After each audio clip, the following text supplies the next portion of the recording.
Doctor साहब, एक तो माफ कीजिएगा 3-4 मिनट लेट हो जाता है क्योंकि वरिष्ठ लोग रहते हैं और वो अपनी बात तो उनको लगता है कि खत्म कर लूं तो बीच में रोकना, तो इसलिए वैसे मैं कोशिश करता हूं कि 1-2 मिनट से ज्यादा ऊपर ना हो। सीधे सीधे छत्तीसगढ़ की बात पे आ जा रहे हैं। जो मेरे दर्शक हैं उनको एक तो पहले बता दें कि पिछला इलेक्शन जब 2018 में हुआ तो वहां जिसको कहते हैं ना झाड़ू लगा दी थी बिल्कुल। एक तरफा कांग्रेस को 90 में से 68 सीटें, 68 सीट, बीजेपी को 15 सीट, कांग्रेस को 43% वोट, बीजेपी को 33% वोट। उसके पहले के इलेक्शन में भी मतलब वहां, अच्छा वहां की जो छत्तीसगढ़ के लोग हैं वो बिल्कुल क्लियर मैंडेट देते हैं, कोई फ्रैक्चर्ड मैंडेट नहीं। 2013 में बीजेपी 49, 49, कांग्रेस 39 वोट का प्रतिशत, लेकिन बहुत क्लोज।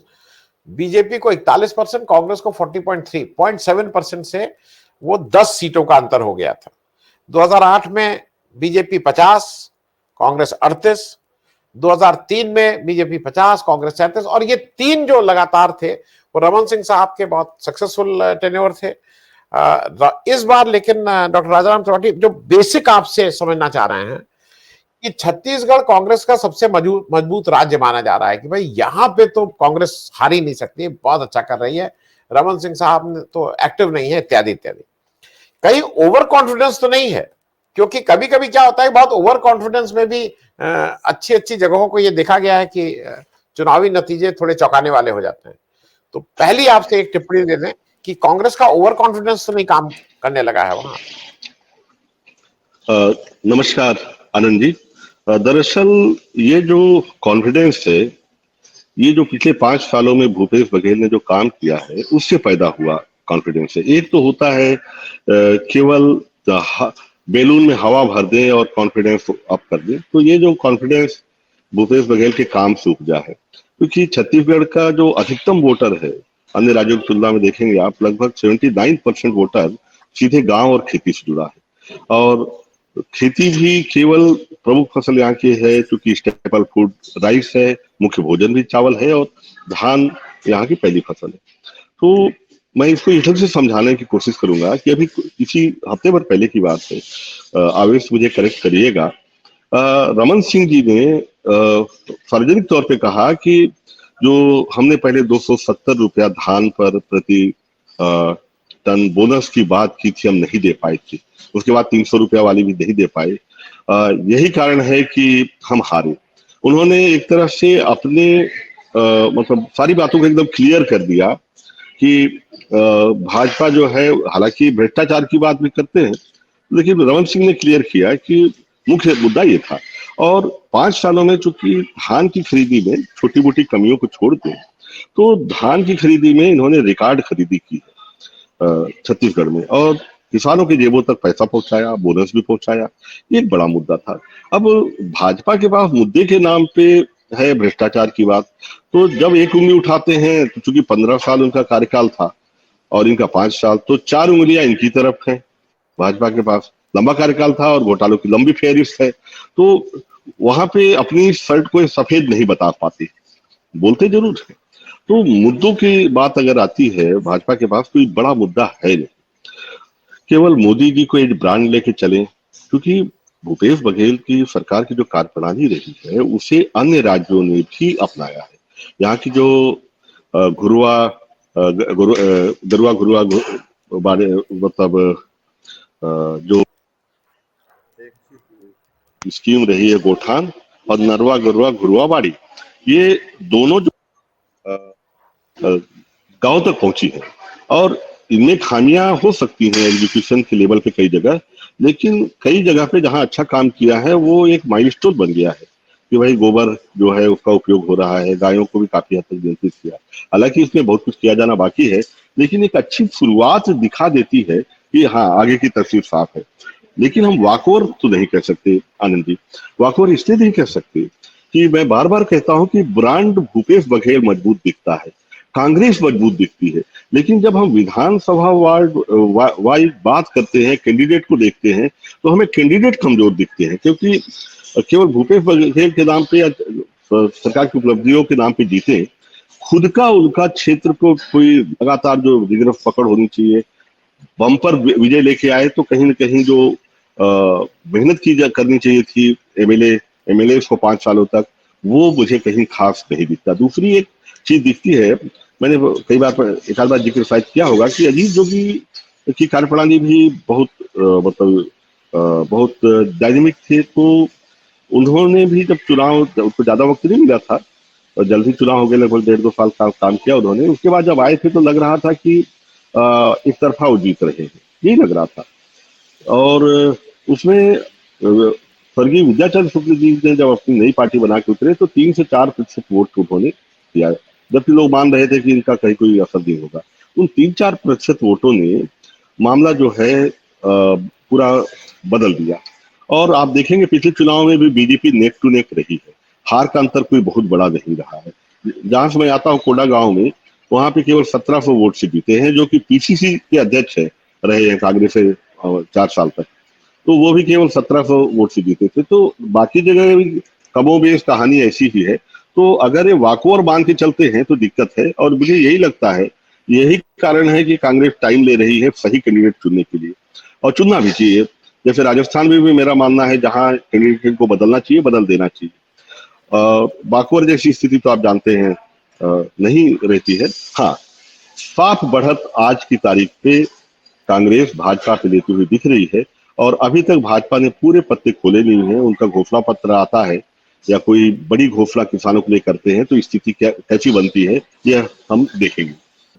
डॉक्टर साहब ये बताइए, कांग्रेस के जो सारे चीफ मिनिस्टर रहे हैं उसमें सबसे ज्यादा टारगेटेड जो कोई रहा है ईडी के और सेंट्रल एजेंसीज के निशाने पे, वो व्यक्तिगत लेवल पर भूपेश बघेल रहे हैं, इसमें कहीं कोई राय नहीं है। ये बात मैं इसलिए कह रहा हूं कि उनके अगल बगल उनके जानने वाले, उनका जो भी है उनको लगातार तंग किया जा रहा है। मैं जरा ये समझना चाहता हूं, जब इस तरह के टारगेटेड होते हैं, जैसे संजय सिंह, मनीष सिसोदिया के बारे में मैं कह सकता हूं कि उससे एक आम नागरिक को जो न्यूट्रल है थोड़ी सिंपैथी हुई है, उसको अच्छा नहीं लग रहा है कि भाई ये क्या कर रहे हो, अगर कुछ है तो वो करो, मुकदमा चलाओ, जेल में डालो, लेकिन ये तंग करने का काम। क्या भूपेश बघेल के और उनके ऊपर जिस तरह का सेंट्रल एजेंसीज ने आक्रमण किया था, उससे आपको लगता है कि चुनाव के समय वो उनके लिए फायदेमंद होगा? वैसे भले ही वो सजा रहा हो, लेकिन चुनाव के समय वोट की दृष्टि से उनके फायदे की चीज है।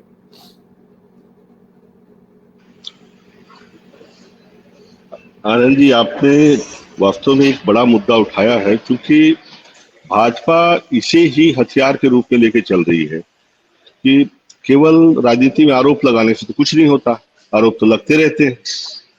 लेकिन जब एक सरकारी एजेंसी प्रूव करती है, कोर्ट ले जाती है आपको, आपके पीए को, आपके सबॉर्डिनेट्स को, तो लगने लगता है कि हाँ भाई, दाल में काला नहीं, कुछ तो फाइंडिंग्स भी आ रही हैं, समाचार पत्रों में भी आ रहा है, तो जनमत कई बार विरोध में जाता है। लेकिन यहाँ 2 बातें हैं। तो पहली बात तो ये कि सीधी सी जो बात समझ में आती है कि भाई 15 साल तक भाजपा का शासन यहाँ पे था और उसकी घोटालों की लंबी फहरिस्त है। वो कोई एक घोटाले भी ईडी को दिखाई नहीं देते 15 सालों के, जबकि कांग्रेसियों ने लिस्ट तक पेश की करीब 25 घोटालों की। वैसे लगभग 250 घोटाले हमारे से लगे हुए, जहां से जिस प्रदेश से अलग होकर छत्तीसगढ़ बना है, मध्य प्रदेश में, वहां है, वहां ईडी नहीं जाती, तो वहां पे लोगों को समझ में आने लगता है कि गाइडेड मिसाइल है। और भूपेश बघेल जी ने बड़ी चतुराई पूर्वक अभी कुछ दिन पहले जो बयान दिया, वो जनता के लिए दिया था, ईडी के लिए नहीं था। कि मोदी जी ने कहीं कहा कि भाई डरते हैं हमसे। जगदलपुर में सभा हुई थी, जो एक आयरन और प्रोजेक्ट का एनएमडीसी का है, नेशनल मिनरल डेवलपमेंट कॉर्पोरेशन का, उसके उद्घाटन की। तो वहां पे इन लोगों ने बाइकआउट किया, कांग्रेस वाले नहीं गए वहां पे। तो उन्होंने कहा हमसे डरते हैं, भ्रष्टाचारी हैं, आंख नहीं मिला सकते हैं। तो भूपेश बघेल जी ने उसको बड़ा अच्छा उपयोग किया। उन्होंने कहा सर आप डराएंगे तो हम डरेंगे, आपके पास ईडी है, मतलब आप बेवजह लोगों को परेशान करोगे, 6 दिन तक पूछताछ करोगे, जेल में डाल दोगे, दबाव डालोगे, डराओगे तो हम डरेंगे ही। तो ये जो चीज है आम आदमी को, जैसे कि आनंद जी आपने रेखांकित भी किया, जनता चाहती है फेयर, आप लड़े आप लेकिन फेयर लड़ाई हो। जब लगता है कि अनफेयर है, रेफरी मिल गया है, सब लोग मिल गए हैं, वहां पे जनता फिर एक तरफा निर्णय देती है। आपकी बात। दूसरी बात में थोड़ी सी महापात्र जी ने बहुत सारी बातें जो कही वो बिल्कुल नब्ज पे उंगली रखा, बहुत सही बातें उन्होंने कही। ये जो ईसाइयों का जो मुद्दा है, मुझे लगता है आगे चल के और बड़े रूप में लेता, लेकिन महापात्र साहब मैं आपको बताना चाहूंगा कि दो घटनाएं इन्होंने धर्म को आधार पे वोटों के पोलराइजेशन के लिए की। एक कवर्धा में हिंदू मुस्लिम का दंगा आया, दूसरा नारायणपुर वाली जो घटना बता रहे हैं। लेकिन वहां पे जिस तरीके से 12 लोगों को अंदर भेजा गया तत्काल, और कवर्धा में जिस तरह से त्वरित कार्रवाई हुई, फिर रिपीट नहीं हुआ, वो आगे नहीं बढ़ी, आग वहीं बुझाई। इसके लिए मैं भूपेश बघेल के उसी समय मैंने कहा कि इसी तरह की कार्रवाई होनी चाहिए, बल्कि और सख्त होनी चाहिए। मैं महापात्र जी की बात से सहमत हूं कि और कड़ाई से निपटा जाना चाहिए। शुरुआत में ही, इससे पहले कि ये चिंगारी दावानल बने, इसे बुझा दिया जाना चाहिए था। बिल्कुल सही कह रहे हैं आप। दो तीन चीजें हैं, उससे मैं बात खत्म करता हूँ एक मिनट में। कुछ भाजपा ने इस बार कैंडिडेट चयन में बहुत मेहनत की, कुछ आईएएस उतारे हैं। इसके फायदे और नुकसान दोनों होने वाले हैं। जैसे केशकाल में उन्होंने, जो कोडा गांव में और केशकाल के कलेक्टर हुआ करते थे, नीलकंठ टेकाम, एक अच्छे प्रशासक माने जाते थे और आदिवासी हैं, उनको दिया टिकट। चूंकि वहां काम किए थे तो उनका एक अच्छा नेटवर्क था, तो उनको लगता है मतलब जीतने वाले कैंडिडेट माने जा रहे हैं। लेकिन ये भी समझना है कि जो 5 साल तक जो लोग तैयारी कर रहे थे, कार्यकर्ता जो 20-20 साल से दरी बिछा रहे थे, उनको लगता है पैराशूट से डाल दिए। ऐसे ही बेमेतरा में योगेश तिवारी 20,000 25,000 समर्थकों के साथ वो बीजेपी में शामिल हुए हैं अभी कुछ दिन पहले, केवल 15 दिन के अंदर। अब 20,000 समर्थकों के साथ कोई शामिल हो और 5 साल उन्होंने किसानों के लिए वास्तव में काम भी किया है, तो उनको टिकट भी मिलने की उम्मीद है। लेकिन उससे होता यह है कि पार्टी में इस तरफ से पैराशूट अगर आते हैं तो पार्टी में अंतर्विरोध भी होता है। ये 2-3 दिक्कतें हैं। मैं अंत में इसी बात से मेरी बात खत्म करूंगा कि मेरा अनुमान है, सही होगा या गलत मैं नहीं कह सकता, कुछ बस्तर में भी कांग्रेस कुछ सीट लूज करने जा रही है, बस्तर में भी, और करीब 3-4 सीट तो जाएंगी। और वो जो 68 को 70 पार वाली बात मुझे नहीं दिख रही है। हाँ, बहुमत स्पष्ट दिख रहा है, लेकिन वो अंतर इस बार शायद कब हो सकता है कुछ।